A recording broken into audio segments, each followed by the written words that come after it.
Namaskar, a very welcome to all the participants to the session. This is session number 15. It is for polar environmental studies along the Antarctic margin, past and present perspectives. This session aims to integrate interdisciplinary studies of past environmental change from the continental margin of Antarctica, along with record from modern studies. There appears to be a lacuna of recent in integrating the modern and past climate studies.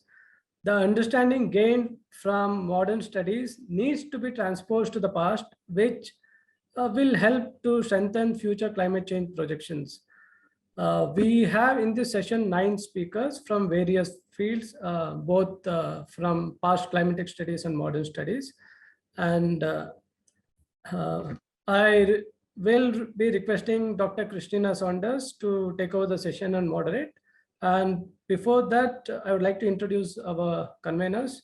Dr. Krystyna, she's a research scientist in an environmental change program from Australian Nuclear Science and Technology Organization. And she specializes in reconstructing past climates and ecosystems from sedimentary lake records. And she has worked on quite a number of projects in various locations from the Southern Hemisphere. And we have Professor Anish Kumar, who has been working in Antarctic Lakes, as well as Stephen Roberts. He's unable to join as he's on a fieldwork in Canada right now. We have Dr. Rahul Mohan, who has been coordinating he has also been the convener, and Dr. Cheryl. And I welcome all the speakers. And before I hand it over to Dr. Krystyna, I have a couple of housekeeping announcements. If any of the participants and the listeners, if you have any questions, you can just type in the chat box and either Krystyna or myself will pick up the questions. And to your information, this session will be recorded and it will be made available to all the registered participants in the past event section, which you can find it once you log into the SCAR portal. And eventually the SCAR 2022 committee will be hosting this on the YouTube platform. You might have received email. If you do not want your presentation to be hosted, you can write back to us, that is SCAR 2022. And please also don't forget to visit our poster session. We have around 9 posters that has been displayed. Please visit them. And at the end of the deliberations, we have with us Dom, who has been working in various regions, and he will be making his remarks. Now I hand it over to Krystyna. Krystyna, please. Great, thank you very much, Mahesh. Can everyone hear me okay? I'd just like to speaker, Anish Kumar, who's speaking about a high-resolution environmental magnetic record of paleoenvironmental changes during the mid to late Holocene from an East Antarctic lake. So thank you. Thank you, Krystyna. Is the slide visible? Yeah, okay. So good evening to all of you from India, and I'll be presenting our work, a preliminary work on a lake sediment core from Shimmacher Oasis in East Antarctica, wherein we have studied the environmental magnetic properties of a relatively well-dated sediment core. So to start off, in Antarctica, we make use of archives like ice cores that give very high resolution climatic data. Then we also look at subglacial lakes, lacustine and marine sediments to capture a glimpse of how the climate has evolved in Antarctica over the last few centuries or millennia. And lake sediments, according to Williamson-Tal 2009, suggested that it is a sentinel of climate change. As we know, it is very sensitive and respond quick response to changes in climate, and the information, the climate information, are very well preserved in the sediment records. And they are also ideal repositories of airborne and especially streamborne materials. So in Antarctica, we have several ice-free areas like Shimmacher Oasis, Showa Oasis, Larsemann Hills, and others. But most of these the lakes in these ice-free regions are very well studied, except for Shimachar Oasis. Now, if I come to Shimachar Oasis, there are several records where we have records going back to glacial, interglacial timescales.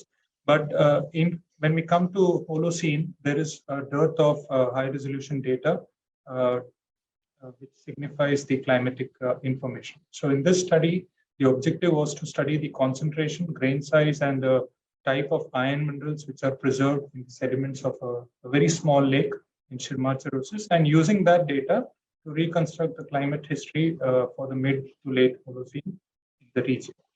So study area, this is where Shimachar Oasis is located in the East Antarctica and situated in the Queen Maud Land. It's a 35 square kilometer ice-free region and has around 120 lakes, which according to their geomorphology are characterized as epishelf, proglacial, and landlocked lakes. So coming to this particular L6, the lake L6 is the lake L6 is a very small lake located very close to the continental ice sheet and has a water depth of around 3 to 4 meters. The geology of this region is predominantly gneissic, which belongs to the Precambrian age, and there are other variants of metamorphic rocks also present. Vegetation, when compared to what Andrea showed previously, there are very little vegetation in the form of mosses. Climate is very harsh throughout the year, except for the summer, with extremely low temperatures. So this sediment core was taken from the periphery of the L6 lake during the 28th Indian scientific expedition to Antarctica. It measured a total length of 94 centimeters, and the core was subsampled at 1 centimeter interval, so wherein we have 94 samples. And the dating was carried out using AMS technique. And then the entire suite of environmental magnetic measurements were carried out at the National Institute of Oceanography in Goa. So just before going into the results, I'll just give you a brief insight on what is environmental magnetism, also known as mineral or rock magnetism. And it deals with the intrinsic magnetic properties of natural materials. And the technique is simple, rapid, inexpensive, non-destructive. That is, the samples can be used for other analysis as well. And these are all the instrumentations that were used for the analysis.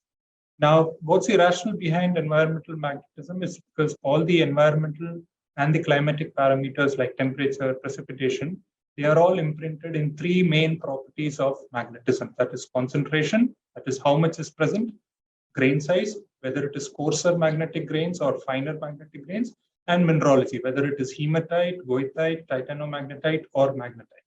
So all these attributes are studied or can be studied by measuring the magnetic properties of the sample. And this table tells us, gives us information of the different parameters and interparametric ratios, which gives us information on the concentration, grain size, and mineralogy. So how do we interpret for the cold versus warm climatic conditions? In this particular schematic, during the colder climatic conditions, you will have the ice sheet covering the entire landmass, and physical weathering will be more prominent. The lake would be covered with ice, a thick lake ice, and the cracks would be filled up with dust particles, which are characteristics of cold Antarctic climate. The winds would be carrying these dust particles, and those sediments are characterized by high values of susceptibility and other parameters, and low values of other interparametric ratios. When we come to the warmer conditions, so the dominant process taking place in the catchment is mostly chemical weathering, and where there is more large-scale production of fine-grained magnetic minerals as a result of pedogenesis. And also the lake opens up and you have very good amount of organic productivity taking place. So coming to the age depth model for this particular sediment core, we had around 5 radiocarbon dates, but according to the Bacon model, only 4 fitted the curve. We used the R Bayesian model.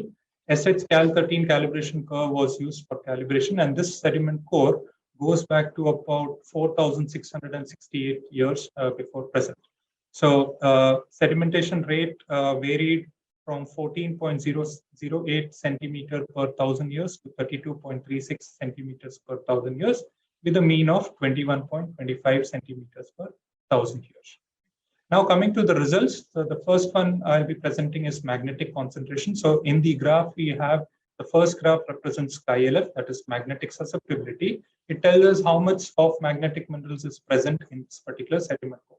So we can see that there are some interesting peaks which are usually representing colder climatic conditions. So during the colder climatic conditions, as represented by these peaks, the KLF data, we can decipher that those periods in the Shimacher oasis were relatively more colder, and there was a thickening of the continental ice sheet, because of which there were more delivery of coarse-grained magnetite or magnetic minerals into the lake catchment. So we can see a good cyclic variations in this particular proxy data. When coming to the mineralogy, the type of minerals, I said it could be goethite, hematite, or it could be magnetite or titanomagnetite. S ratio is a parameter which tells us the proportion of ferromagnetic minerals to canted antiferromagnetic minerals. Goethite, hematite are all canted antiferromagnetic minerals. So we are seeing that there is a very high ratio, high values of this S ratio, suggesting that the presence of soft magnetic minerals like magnetite or titanomagnetite. Although at this stage, I'm not able to say conclusively if it is magnetite or titanomagnetite, because we need to do SEM EDS studies to find out if it is the magnetite crystal present or the titanomagnetite being present. HIRM is also interesting, although the concentration is very less, but then the peaks are very important. So these could be the hematite stained quartz which were transported into the catchment due to the wind activity. So we can see higher HIRM concentration at the bottom and in different parts of the sediment core. And this is the IRM acquisition curve, which tells us that most of the samples are saturating at fields less than 300 milliTesla, suggesting the dominance of soft magnetic minerals like magnetite or titanomagnetite. When we come to the grain size, whether it is coarser grain size or finer grain size, this is the King's plot. On the x-axis, we have KLF, magnetic susceptibility, and on the y-axis, we have another parameter, KIRM. And the field lines suggest the different grain sizes. So most of the samples are probably greater than 20 microns in size, but there are some samples which are slightly finer in size. And if you see this particular ratio, proxy ratio, KIRM by SIRM, which is an indicator of grain size. So higher values indicate the presence of finer magnetic grains, which is formed due to warmer conditions or due to when pedogenesis is stronger. And lower values of this ratio indicates coarser magnetic grains, which is due to cold climate. So there is a nice cyclicity or alternating periods of cold and warm period that is registered in this particular lake sediment record.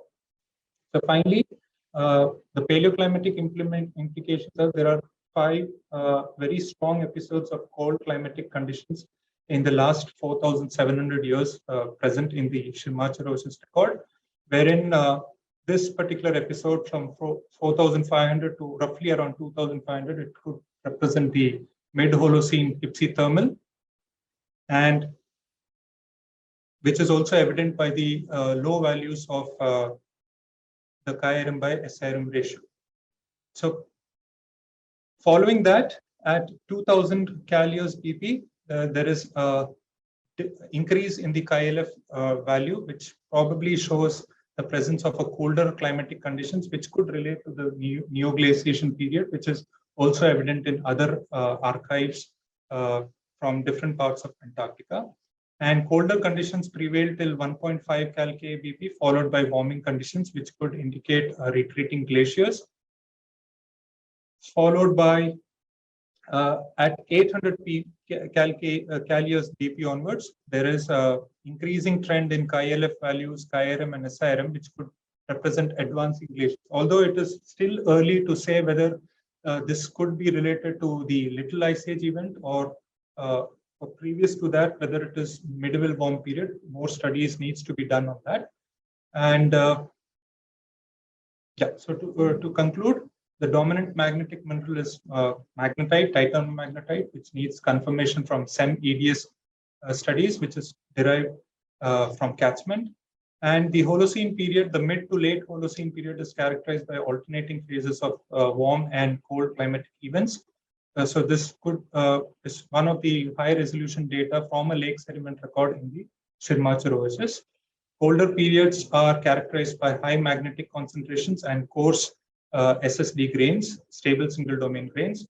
Warmer periods are characterized by low magnetic mineral concentrations and which is possible the presence of super paramagnetic grains, which is evident by the increased chi-FT percent values, which is linked to stronger pedogenesis. So as I said, this is only the preliminary work and more work is being done on this particular sediment core. So at the end, I acknowledge the financial support received by the NCPR as part of this particular project. Thank you very much. Great, thank you very much, Anish. We move on to the next speaker now, who is Cheryl Noronha-Dmello, who's talking about variations in environmental magnetism influenced by changing sea level, paleogeography and paleoclimate from an East Antarctic coastal lake. Thank you very much.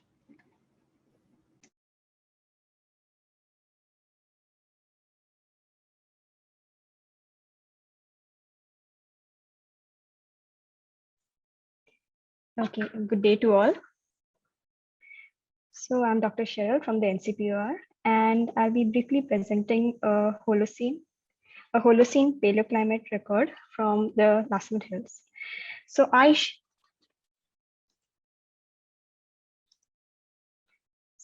sheet, sea level, and climatic reconstructions of past have provided powerful insights into the long-term response of the polar region to climate changes projected for the 21st century and onwards. Past reconstructions of climate, paleogeography, and sea levels, which differ substantially from the present, can inform long-term projections over a few thousand years. But some refinements are needed to investigate some abrupt events of the near past to reconcile with the projections. Here we present preliminary work on a Holocene environmental magnetic record of a coastal lake sediment core that was influenced by changes in sea level, paleoclimate, and paleogeography. So changes in Earth systems are driving changes in Antarctica's climate, physical and biological environments. And these changes are controlled by ocean and atmospheric drivers, and the interactions affect a range of attributes in Antarctica sub-environments such as sea ice, ice sheets, and glaciers, and terrestrial aquatic ecosystems. And these changes can lead to many consequences, such as ice sheet collapses to changes in primary productivity. So thus, due to Antarctica's sensitivity to global climate variations, their reconstructions of past climatic changes can help in understanding the evolution of the Antarctic continent climate and their future projections. So one such archives are found in Antarctic lakes that can help in these reconstructions, that is in the ice-free regions. These lakes are relatively simple and fragile, and they're sensitive to climate change, and they tend to record paleoecological and paleoclimatic information. Their sediments can help identify the time frame of lake development. They are the recession of the sea from land, the terrestrial processes that occur in the catchment of the lakes, and thus help identify the forcing factors for these changes. One such oasis is the Lascaux Hills located in East Antarctica and has previously been reported to be of ice-free coastal oasis since the last 50,000 years, wherein parts of this region, that is such as Brookness Peninsula, was ice-free, while as another different peninsula, that is Stone Peninsula, deglaciated much later in the Holocene, around 6 kiloyears before present. So these regions, such as the Stone Peninsula, can help in providing Holocene climate records over good resolutions. So our study area is based in the Pup Lagoon, and which is based on Stone Peninsula at an elevation of 5 meters above sea level. And this lake was isolated during the glacier isostatic flip due to recession of the ice sheet from the Stone Peninsula in the Holocene. So with this background, we aim to gain insights of the Holocene paleoclimate of the Lasman Hills and how climate changes and post-glacial isostatic rebound have reshaped the depositional history of these lake systems. We also reviewed the sedimentological evidence for the extent and timing of the ice cover during the Holocenes, and we correlate our data with existing records. So several studies have already been carried out in the Lasman Hills based on ice sheet reconstructions and relative sea level changes. However, there is a need to bring into picture much larger variations of oceanic and other environmental forcings. So this study combines new data, that is from environmental or rock magnetism data, with previously published observation and ice sheet retreat patterns. So our methodology involves using a sediment core collection from Pup Lagoon, which was a 53 centimeter core in length. And this core sediments were subjected to radiocarbon dating, that is 14C, along with environmental magnetism analysis, which was highlighted in the previous presentation by Dr. Anish, wherein we analyzed magnetic mineral concentration, the grain size, and the magnetic mineralogy. Further, we also carried out elemental analysis of total carbon nitrogen content in the sediments. From this analysis, we try to elucidate the source and type of magnetic minerals in the sediments. And we found that the magnetic minerals were largely composed of the coarse magnetic grain sizes, and the magnetic assemblage was mainly composed of largely of magnetite, followed by small amounts of biotite, chlorite, and traces of granite.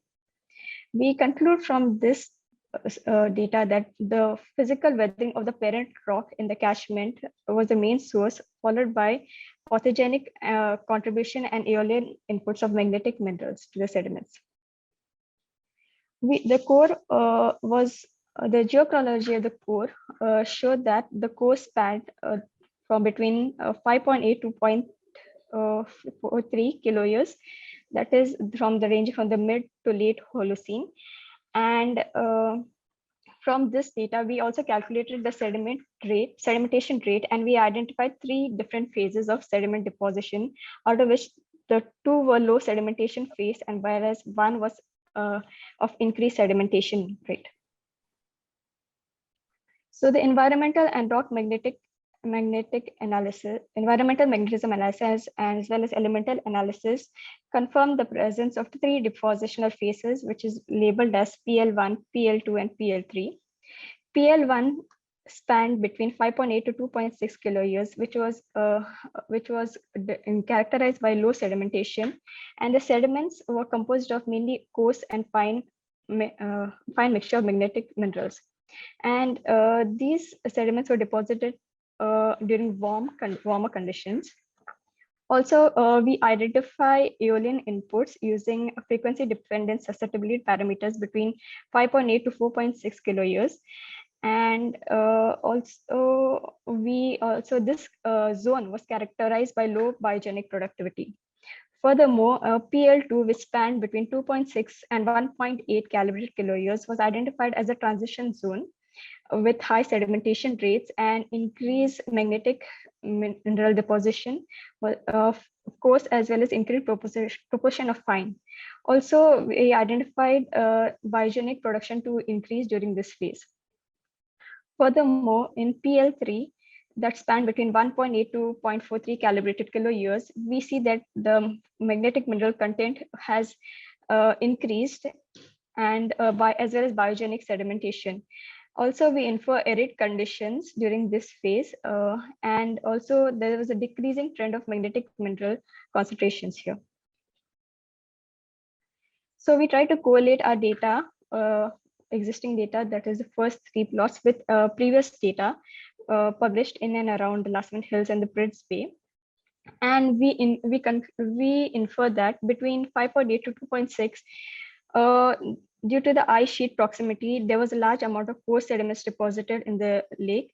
And also the lake was subjected to open water conditions, and which resulted in aeolian inputs to the sediments, in addition to high water column depth, which indicated that the lake was submerged at depth.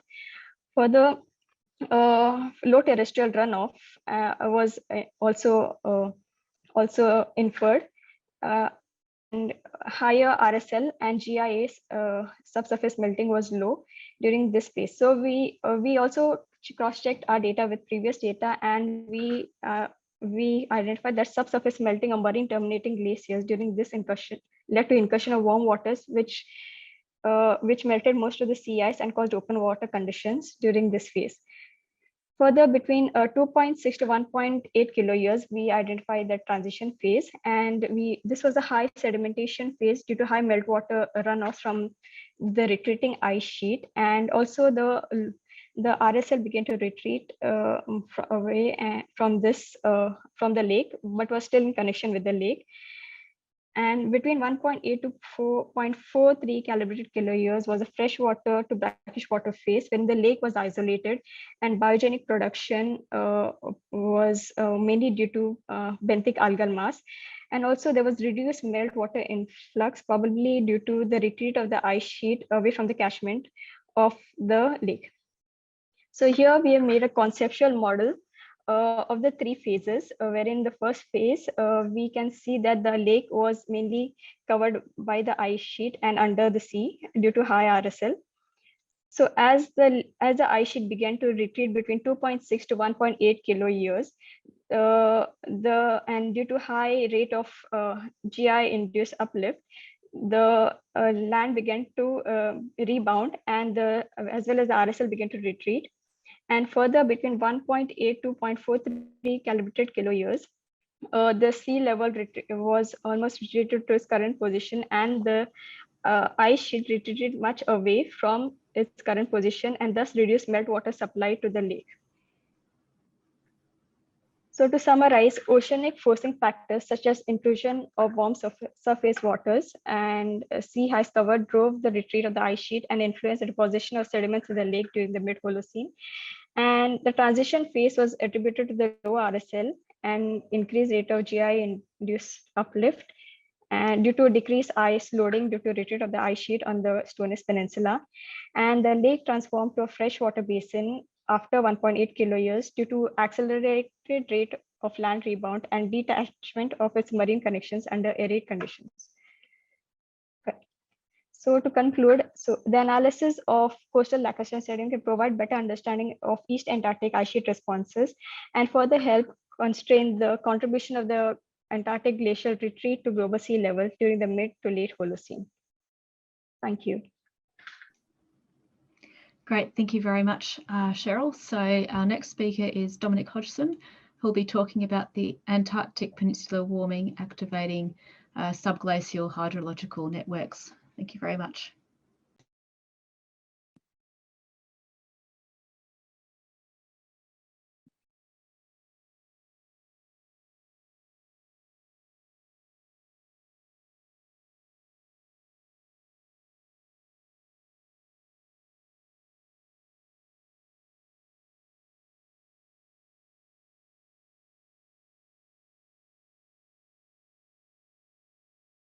Okay, can you see the full screen now?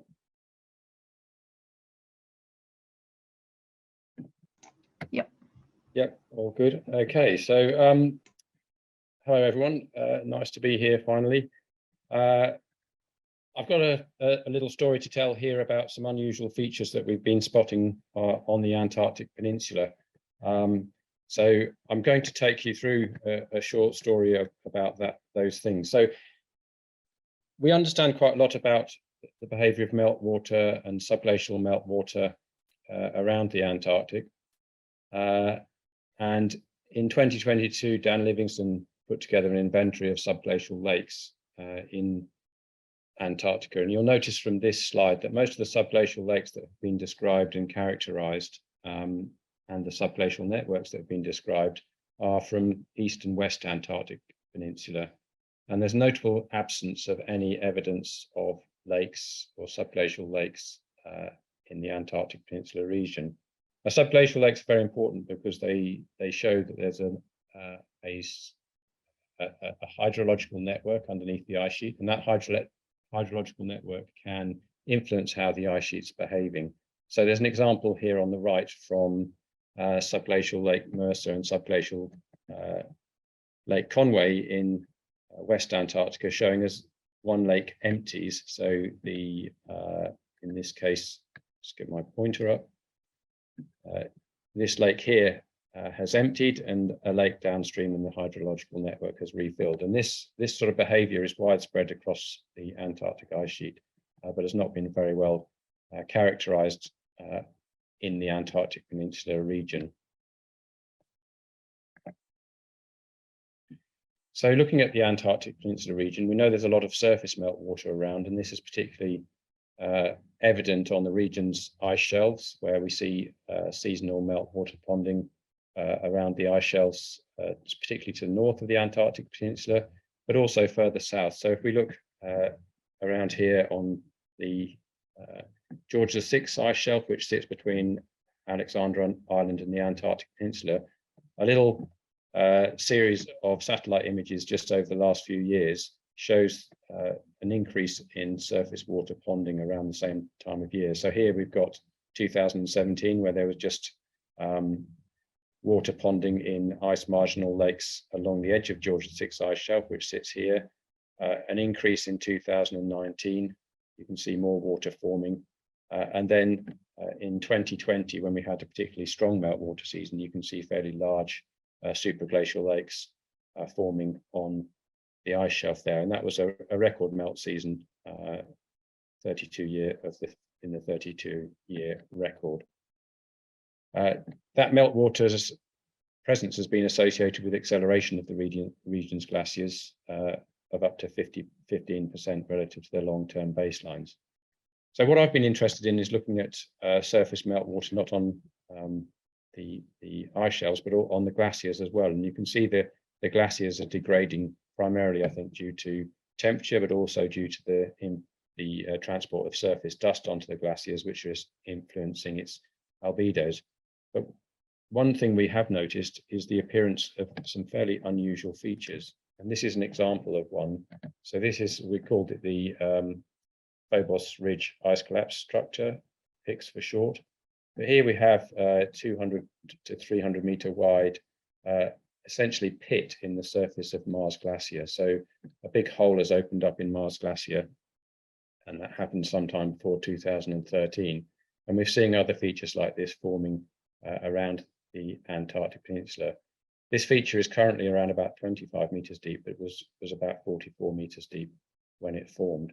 So I'm just going to describe what's going on here. So this is, unfortunately, this area is really inaccessible to aircraft landing because of heavily crevassed glaciers. Mars Glacier isn't really accessible to aircraft, particularly in the mid to late season. So we've done all the work via remote sensing using the British Antarctic Survey aerogeophysical equipment fit. And we're very lucky that the Thwaites Glacier program had the aircraft in full fit mode, and we were able to get two orthogonal lines across this ice collapse feature and really get a much larger understanding of what was going on. So we used LiDAR to measure the surface elevation, the Crisis radar, and also reference that against the reference elevation model of Antarctica. So first of all, we had to look beneath the surface and to the ice bed, and we used the radar sections to do that. And we can see the ice collapse structure in the surface of the ice here sits above a basin under a sort of bedrock basin underneath the glacier. So there's we can see the ice bed underneath the adjacent, the deepest part of Mars Glacier. That's over 400 meters below the ice surface, and then the side of the glacier, and then a marginal bedrock basin underneath. So the ice collapse structure sits directly above a rock basin at the bed of the ice sheet there. So looking at geophysical data from REMA from 2013 through to 2017, the other extraordinary thing we noticed was that initially the feature was around about 44 meters deep. but since then it's had nearly 1.5 million cubic meters of material infilling it. And so what we were interested in, this wasn't snow infill, which would be expected because the snow infill is focused only on the northern side of the collapse feature. But what we have subsequently found out is that this subglacial cavity and also surface water is gradually refilling the cavities since it first formed. So it started at a depth of 44 meters deep in 2013 and now is around about 25 meters deep in the present. So if we look at this in graphical form, we can see that these are the north, south and west, east cross sections. These show that the feature, when it formed, this red line, it was around about 44 meters deep, and each of these subsequent survey years have shown this infilling. And if we look at the last two lines here, there's not much difference here, but these were only 9 days apart. So we had a massive change in infilling in just 9 days in the 2019-20 survey. And you can see this here in the graph. This is the long-term infilling rate, and then an acceleration in just 9 days. And what this tells us is that these infilling events take place in very short periods during the very peak of the annual meltwater season. So to look at that from the LiDAR data, we can see that the basin was infilling, and at the same time the local catchment was deflating. So the blue indicates a loss of altitude and the red indicates an increase in altitude. Just doing back of the envelope calculations tells us that it's unlikely that all of this surface water comes from the catchment, and that some of the meltwater must be coming through englacial and subglacial meltwater and a network of meltwater channels. So this particular event coincides with the 32 record surface melt recorded on George VI ice shelf, and so we can see that this surface melt event had an expression both on the surface of the glacier and in the subglacial hydrology, causing the infilling of this basin.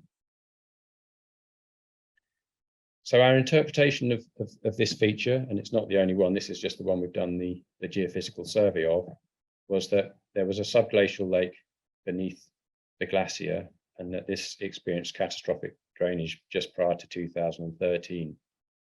The reason we say it's catastrophic is because the feature has ice cliffs formed all the way around, and that requires a loss of structural support over a fairly short period. Otherwise, what we would see is the surface deformation of the ice and the formation of a crevasse field. So something has dropped away beneath the ice, forming the cavity. So the subglacial lake has emptied.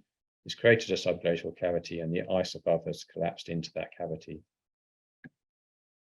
So this is consistent with essentially ice becoming liquid and within the subglacial cavity, finding a low point and escaping, finding an escape route out beneath the glacier, and then creating that collapse event, forming the ice cliffs.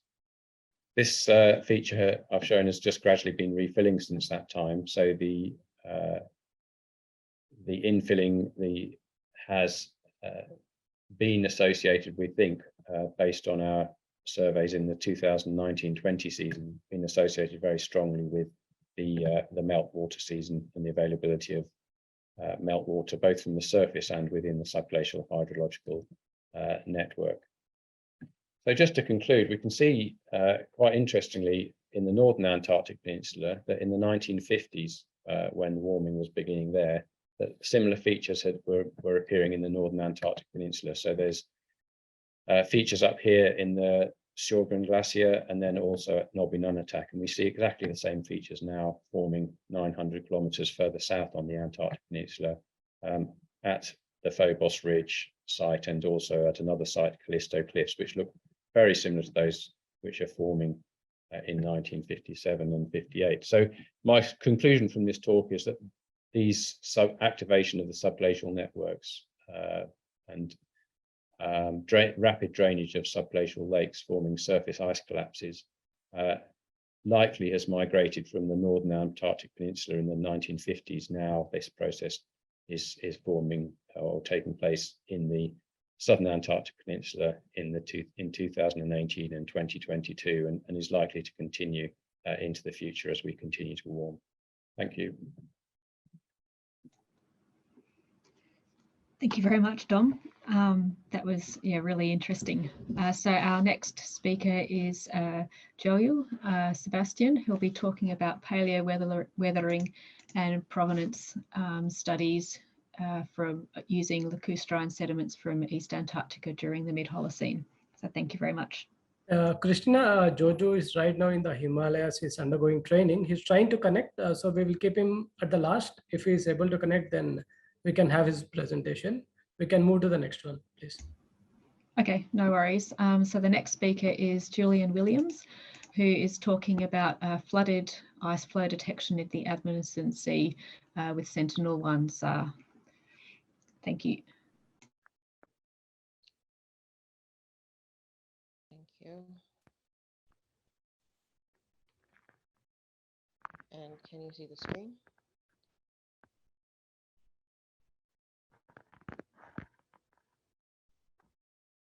Hello? Yeah, we can see the screen, but we can't hear you very well. Oh, really? Can you hear me better now? Yeah. Okay, great. Hi, I'm Julian Williams. I'm a PhD candidate at University of Texas at San Antonio, and I'm also a NASA CAMI research student. And today I'll be talking about flooded ice flows, detection in the Amundsen Sea using Sentinel-1 SAR. So I'm going to give a bit of a background on sea ice flooding in the Antarctic Ocean, and then talk about the motivation for detecting flooded ice in the Amundsen and Weddell Seas. Then I'll get into the remote sensing of the ice field, how this relates to the Amundsen and Weddell using Sentinel-1, and then give you a summary of our findings so far. So sea ice flooding is something that is observed in the field by Blake Weisling and Stephen Ockley and others. And you can see where in this diagram we're showing that the ice experiences a bottom melting where the water temperature is above a certain level that allows for the ice to melt. And as we move over into the regions where the water temperature is cooler for the consolidation of ice, and the congelation and consolidation of the ice, you have the creation of what is considered snow ice.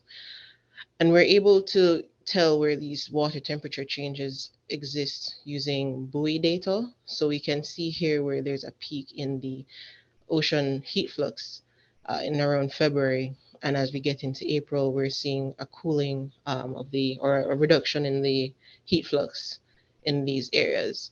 So we're able to correlate these changes in the ice based on the water temperature and the change in the ice thickness, as we'll talk about later.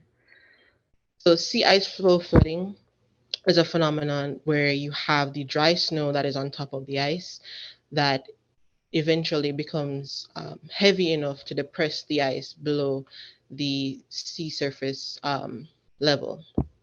And with that depression of the ice, you have a formation of a slush layer, since you now have the upwelling of salt water. So you have this slushy layer that is formed while the bottom of that same ice flow has begun melting, as we explained before about the temperature change. So while you have that removal of ice, you now have a production of ice or a snow ice layer as you get into a time period where the temperature is cool enough for the slush layer to reform as ice. So it's this vertical conveyor belt of destruction of ice from the bottom and the construction of ice from the top. And what we see here in remote sensing, so this is a video from Grant McDonald that shows the change in the ice field in the Amundsen. And this is December, and you can see where the ice flows are a bit darker here in December. And as you move into January, February, March, and into April, you can see that the same flows are looking a lot brighter in the field. So we're seeing this visually striking change in what the ice flows look like going into the winter period in the Antarctic, in the Antarctic oceans.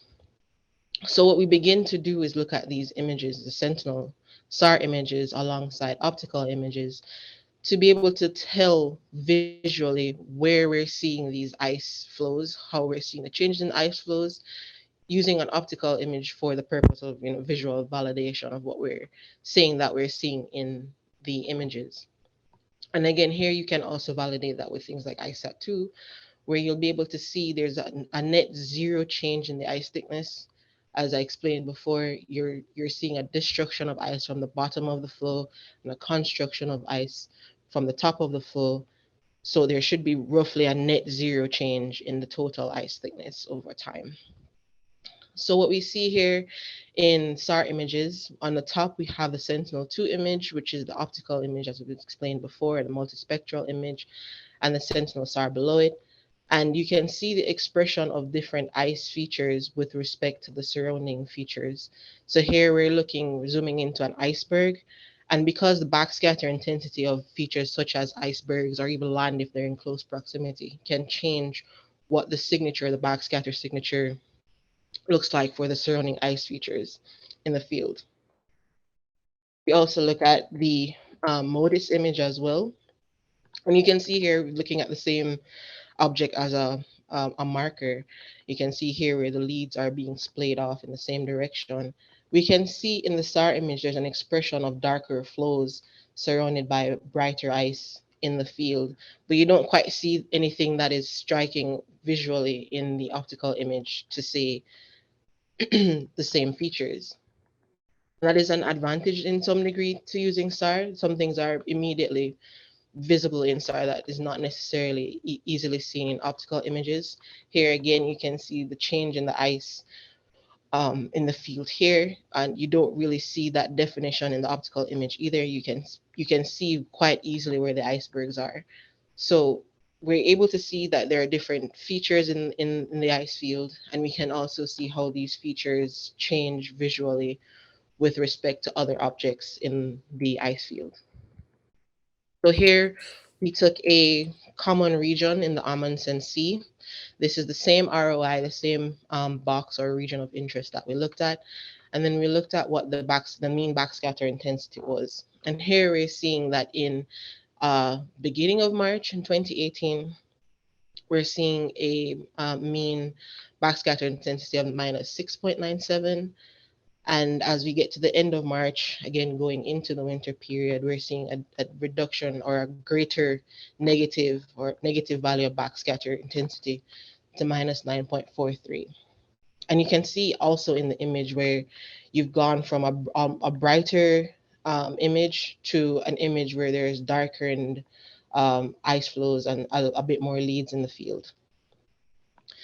Again, and this is the Western Weddell Sea for comparison. We're looking at February 2022 of last year and April 23 of last year.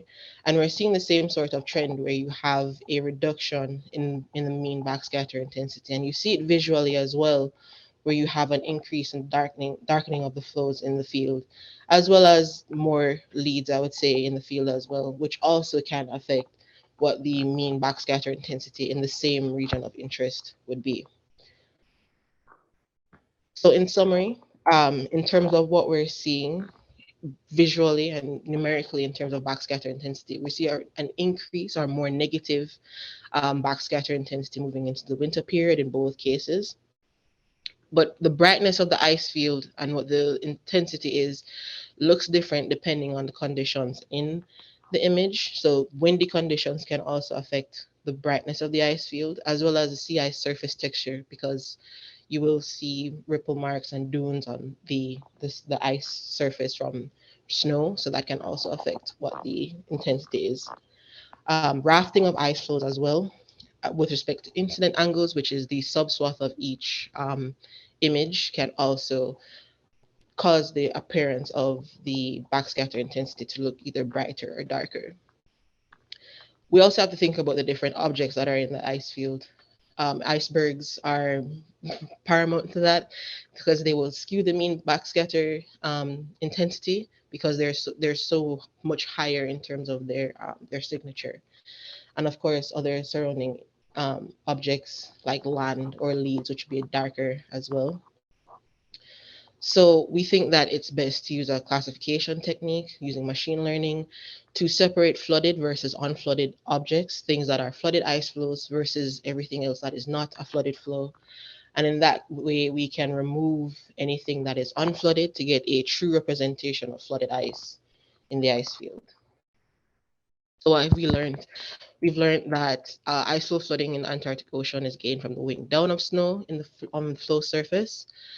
And the sea ice features in SAR are very dynamic. They rest on both seasonal, regional patterns, as well as signal attenuation. And the mean backscatter intensity is affected by several factors, be it incident angle, atmospheric conditions, contrasting ice features. So the use of machine learning techniques is best to specify where we're seeing our flooded flows. And this is very necessary. The study is necessary in terms of being able to understand sea ice mass balance. The spatial variations of ice flood in the south can describe the net loss or net gain of sea ice, and this is important in terms of the freshwater input that sea ice can input into the system as well. I would like to thank SCAR for organizing this conference, as well as my school and NASA and CAMI for sponsoring my research. Thank you very much. Thank you very much, Julian. That was perfect timing. So we've got our next speaker, Mahesh Vadnal, who will be speaking to us about the evolutionary inferences from the sedimentary deposits of Lake LH73 from the Lasman Hills, East Antarctica. Thank you very much.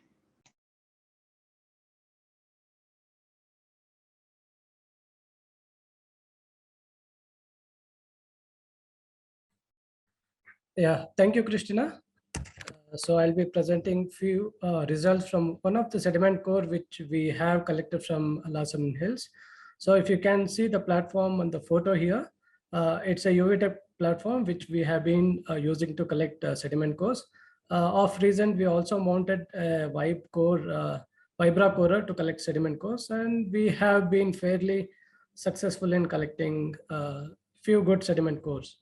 So I would skip most of the introductory part because it has already been presented elaborately by my colleagues.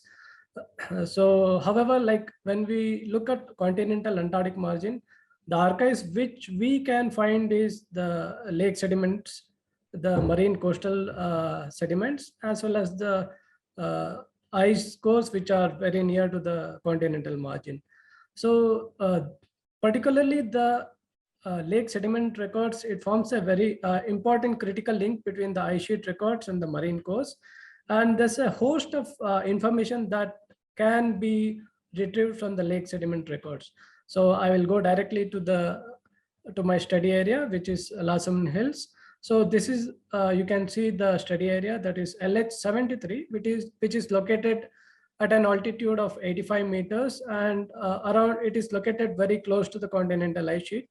If you can see the teal or bluish colored line, it gives the paleo shoreline, which was very evident from the satellite image, and also we could identify during our fieldwork to this region. So what right now, if you can see, it is a landlocked lake, and this is the age depth model. This sediment core, which is around 80 centimeter long, it spans the last 16 kilo years, and it's a fairly good resolution. And probably we missed one date between 40 and 60. Hence, we can see a lot of outliers here, but we can see a prominent variation in the accumulation rate. Until 40 centimeter, there is evidence of presence of organic matter. And we reconstructed the age depth model using Bacon. And what we did was we looked into the diatom abundance, and we found only 6 species from this record, and the datum was found from around 9.6 kilo year. And the first datums which we found around 9.6 was the Storenoid, Samothidium storenoides. And there are other species such as Australia's quadripunctatum, and the most prominent species was Staurophoma inermis and Abundance. So when we look at the ratio between the Staurophoma inermis and the Abundance, which are both a shallow water species and a deep water species, they anti-correlate to each other. So what we did was we used transfer functions, and we got this transfer functions from Eli and Eli Verlin's paper. So we inferred the lake depth for the last 9.6 or 8.6 kilo year. So you can see here around 7.2 to 9 kilo, around 8.6 kilo year. The lake level was around 7 meter, and between 7 to 7.2, there's quite a significant decrease in the lake level. And from 7 kilo years and up to the core top or till the present, the lake level it's constantly, it varies around between 3 to 4 meters. So what we infer was till 8.6 kilo year, the lake was perennially ice covered, probably hence there was very less productivity, and the diatom could not also flourish. And we find the first diatom appearance at 8.6 kilo year. And since the lake level transition can be attributed to the collapse of the ice dam, which I will show in the next slides. And for the last 7 kilo year, the lake has existed as a seasonally ice-free. And in the last few hundred years, there has been cooling and consistent ice cover that existed on the lake, probably owing to the neoglacial cooling. So we also looked into the variation in sand, silt, and clay. I would like to draw your attention particularly to the clay. The clay, if you see, it has consistently maintained around 4% for the up to 5 kilo year. So once even the lake, the similar conditions existed even after the collapse of the ice dam. So what we derive is probably the lake continued to get its influx of sediments from the ice sheet as through its drainage. And from 5 kilo year onwards, a shift in clay can be observed. So probably before 5 kilo year, the lake received glacial clay, and this stopped as the drainage got cut off, and hence the variation or distinct shift in clay percentage. So I can very easily explain in the schematic diagram. So we can divide the whole variation into 2 sections. The first top section, it is between 11.8 to 7 kilo year BP. So during which the lake existed as a proglacial lake, that is the ice sheet probably dammed the lake towards the southern side. And also if you look at there existed an ice dam, which probably covered the sill of the lake. So once the ice sheet retreated owing to Holocene warming, and also with the collapse of the ice dam, the lake level decreased, which is very evident in the shift in diatom community. So this is an aerial photograph which you can appreciate the geomorphological setting of the lake. And this arrow shows the retreat of the ice sheet and the presence of the lake sill during the present condition. So this is, I borrowed this from one of my PhD student, Aviraj. So what he has done is he has collected all the sediment records for lakes that has been published for Laceman Hills. If you can see the this yellow color column row, these are the lakes which are below 10 meter. And as we know that in the Laceman Hills, the Holocene marine limit is up to 10 meter. So hence we are finding marine phases within from the lakes, which are very close to the coast. As the elevation increases, there is more evidence of the influence of ice sheet and the lake, which the present study, that is LH73, so is very close to the ice sheet. And you can also see a shift or variation in the beginning of Holocene biogenic sedimentation. Probably from this image, or we can say that each lake differs very differently, and they do not exactly correlate to the general Antarctic variation, but there is a lot of geomorphological settings that governs the Holocene sedimentological process and the evolution of the lake in this region. So to summarize, sedimentological processes are largely governed by the geomorphological setting. And in this study, the lake level changes are well recorded in diatom diversity.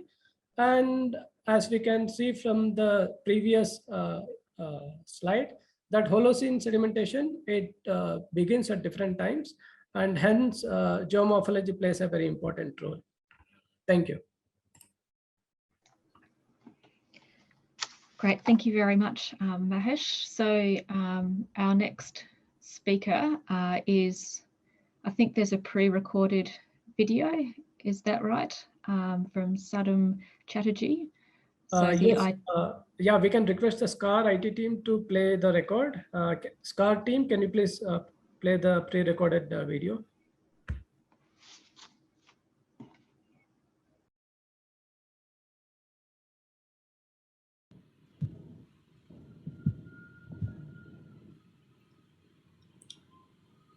Hello everyone, I'm Shubham Chatterjee. I'm a PhD student in the Department of Geology in Presidency University. Thank you for providing me the opportunity to present my research in a platform like SCAR 2022 Open Science Conference. My topic today is organic matter source in the sediments of Larsemann Hills in East Antarctica. I will speak on behalf of my co-authors, Dr. Supriyo Kumar Das and Mr. Prabhat Behera from the Department of Geology of Presidency University. So this is the location of our study, Larsemann Hills. Sampling was done from Larsemann Hills in East Antarctica during the 38th Indian Scientific Expedition to Antarctica. Larsemann Hills is an ice-free oasis in the continent of Antarctica, consisting of scattered islands and about 150 freshwater lakes. Two major peninsulas are present, Groveness in the west and Brokeness in the east. Antarctica, as we all know, has the harshest climate. So biotic communities comprised by lake benthic algal mats, colonial and filamentous cyanobacteria, diatoms and green algae, moss beds, etc. They thrive on the brink of their physiological limits of life due to the extreme and rapidly changing climate conditions in Antarctica. Most of the lakes are oligotrophic with low concentrations of dissolved nutrients. As a result, the benthic microbial communities play the role of the most important primary producers in this ecosystem. The objective of this study was to find the source of organic matter that is present in the sediment and soil samples. For this purpose, our plan was to observe the carbon and nitrogen stable isotope signatures of the live benthic mat samples that we had collected and that are considered to be the primary producers of this ecosystem, and then compare it with the stable isotope signatures of the sediments and soil samples that we had collected. The total organic carbon, total nitrogen, carbon and nitrogen stable isotope signatures, and hydrocarbon distribution, especially N-alkane distribution pattern of the mat and soil samples were studied further to get an insight about the nature of preservation of the sedimentary organic matter within the soil. Benthic microbial mat samples were collected from different lakes in Fisher Island, Elizakate Island, Brokeness and Groveness Peninsula of the Larsemann Hills area. Organic matter-rich sediment and soil samples that were collected from the catchment areas surrounding the lakes and from some meltwater accumulation areas in the catchment regions. The total organic carbon, total nitrogen were measured using automated nitrogen carbon analyzer for both solids and liquids. Elemental analyzer coupled with Europa 2020 isotope ratio mass spectrometer was used for del 13C and del 15 nitrogen analysis. For N-alkane analysis, the sample preparation, fractionation and extraction were performed in our university lab, and the compound identification was performed by using GCMS at Kochi Course Center in Japan. From the carbon and nitrogen isotope data, we observe that the isotope values for sediments fall within the range of isotope values for benthic mats that were collected from the freshwater lakes. We can see here that the range of carbon and stable isotope values, they are falling within the range of the isotope signatures of benthic mats. So this region we know is devoid of any kind of higher vascular plants. So we can deduce that these microbial mats are the major and principal contributors of sedimentary organic matter to the soil and sediments. From the carbon and nitrogen isotope data of the algal mats, an interesting observation was made. The del C13 values of the algal mats were much higher than what was reported in existing literature previously for algal mats. The range of del C13 values matched with that of C4 plants. The reason for this can be attributed to preferential utilization of bicarbonate ions under high pH or alkaline pH conditions, pH around 8, which is the case for these Antarctic lakes. The fractionation towards higher del C13 values can also occur in bicarbonate ions under low temperatures or frigid conditions. Preferential uptake of carbon from these bicarbonate ions can also result in comparatively higher del C13 values of these benthic algal mats. When we plot the del C13 and C/N ratios of both sediment and the benthic mat samples, we observe that sediment samples plot towards slightly lower del C13 and C/N values. Almost they fall within the bacterial range, as we saw in the previous diagram here. Khan et al. In 2015 reported that this shift happens due to surface processes like physical breakdown and bacterial degradation or microbial degradation.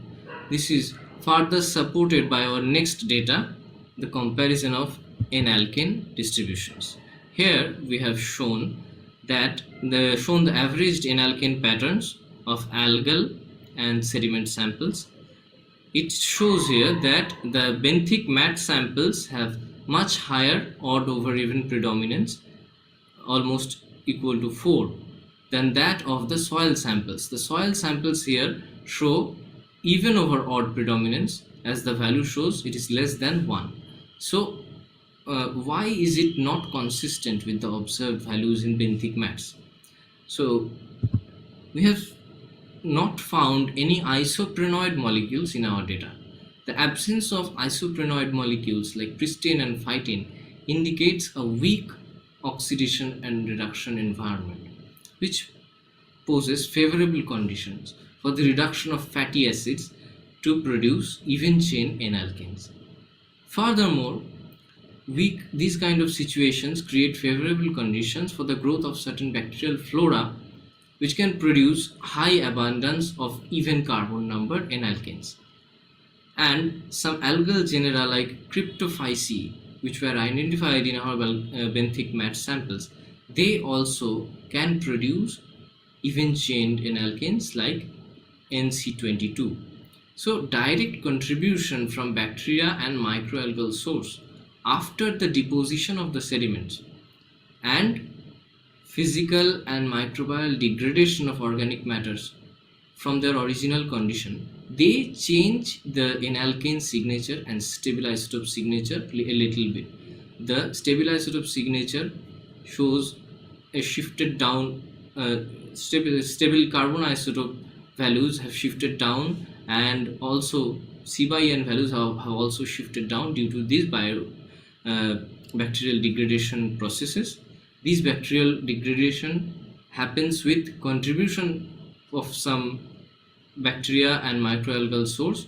They produce and contribute even chained enalkanes that changes the enalkane signature in the deposited sediments. So these are my references, and here I end my talk. Thank you.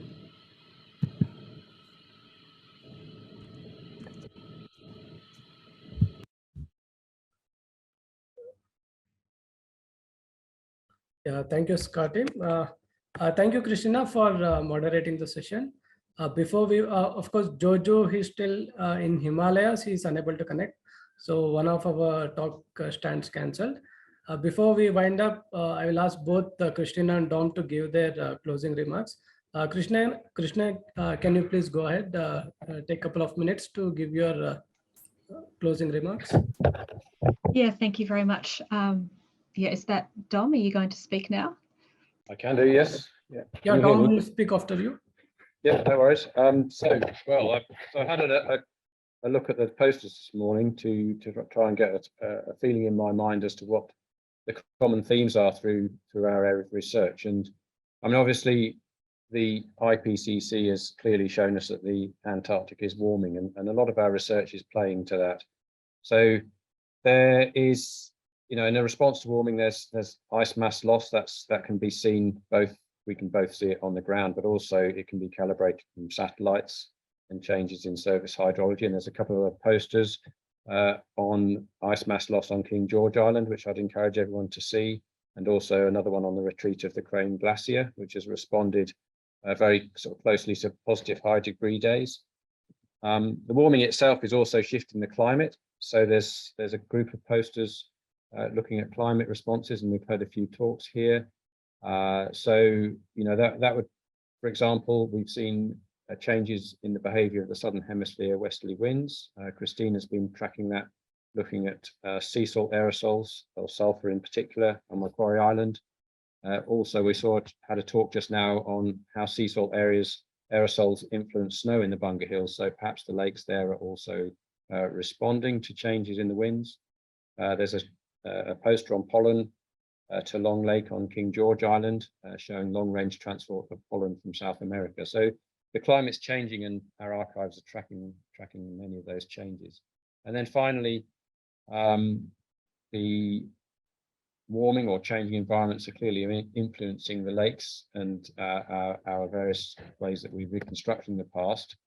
So we're seeing changes in magnetic properties to the lakes, and we've had a couple of talks on mineral magnetism, showing how climate changes both recently and in the longer term past, 4,000 years or so, have influenced deposition environments. We've also seen biological changes. So the talk just now told us about some of the biological changes that we might anticipate from the isotope data. So it's a very interesting time, I think, for all of us tracking these changes. There's lots of commonality in what we're doing. I definitely encourage everyone to keep talking with each other, finding out who's been to their areas before and what they might be able to help with each other's understanding. So excellent session. I do recommend you go and see our contributions from the posters.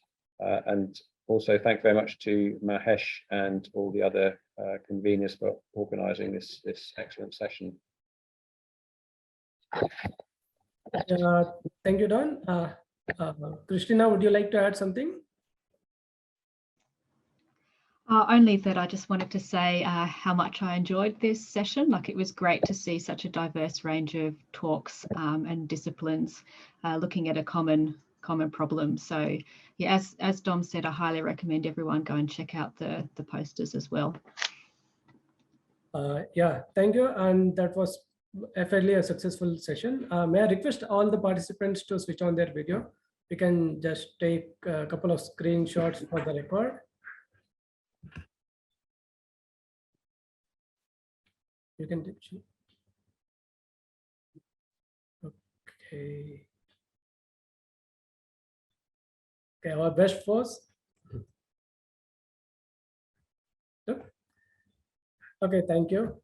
So thank you everyone for taking out time and giving your scientific inputs.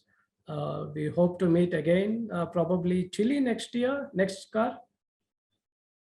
Yeah, maybe in Chile, maybe we can have this offline. Thank you everyone once again. Thank you. Thank you very much. Bye. Thank you. Thank you, Krystyna, and everyone. Adam, Andrea, thank you everyone. Thank you, Anish. Goodbye. Yeah. Bye-bye.